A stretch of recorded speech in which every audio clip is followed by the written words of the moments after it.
Abiku, yang jelas sekarang salah satu cara untuk menghindari penyebaran virus ini lebih jauh adalah dengan memperbanyak aktivitas di rumah.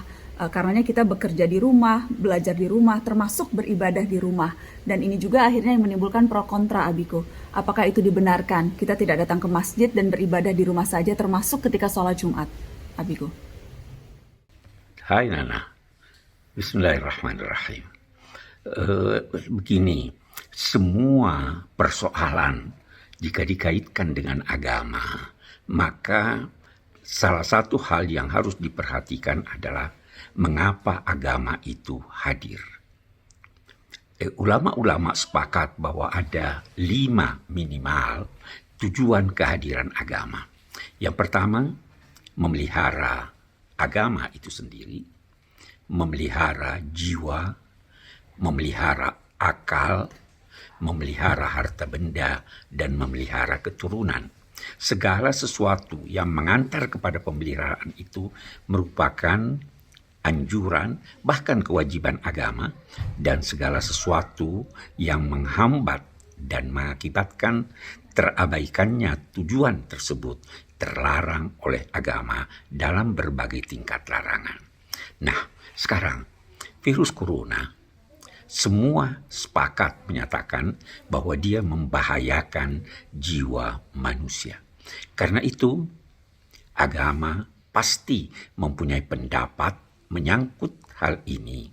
Dalam konteks ini, karena para ulama menyatakan dan para dokter bahwa bergaul dengan orang-orang, siapapun dia, apalagi yang terinfeksi dengan virus ini dapat membahayakan jiwa manusia, maka perlu diambil langkah-langkah untuk menghindarkan pergaulan dengan mereka sedapat mungkin.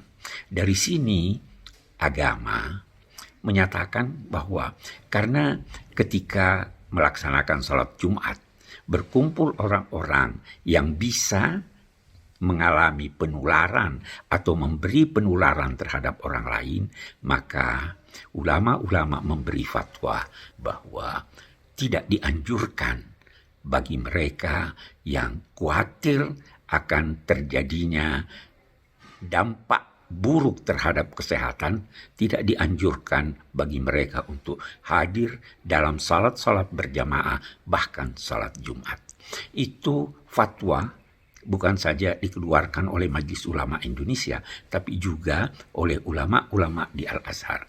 Memang agama Islam, sisi lain, kita lihat agama ini memberi kemudahan. Segala sesuatu yang dapat mengakibatkan kesulitan terhindarkan oleh agama ini atau diupayakan untuk menghindarinya. Dulu, pada zaman sahabat-sahabat Nabi, pernah terjadi hujan lebat sehingga jalan becek.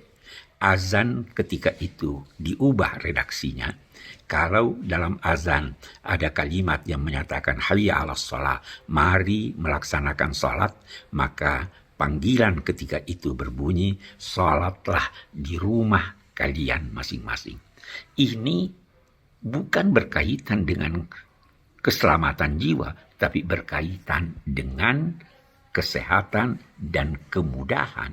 Karena itu pula orang-orang, sabda Nabi, orang-orang yang memberi aroma yang tidak sedap dilarang untuk mendekati masjid. Siapa yang makan bawang, sabda Nabi, maka jangan mendekati masjid Nabi. Kalau aroma buruk saja yang menyandangnya, yang memiliki aroma buruk itu terlarang untuk mendekat, apalagi orang-orang yang dapat menimbulkan mudarat bagi kesehatan. Itu pandangan agama.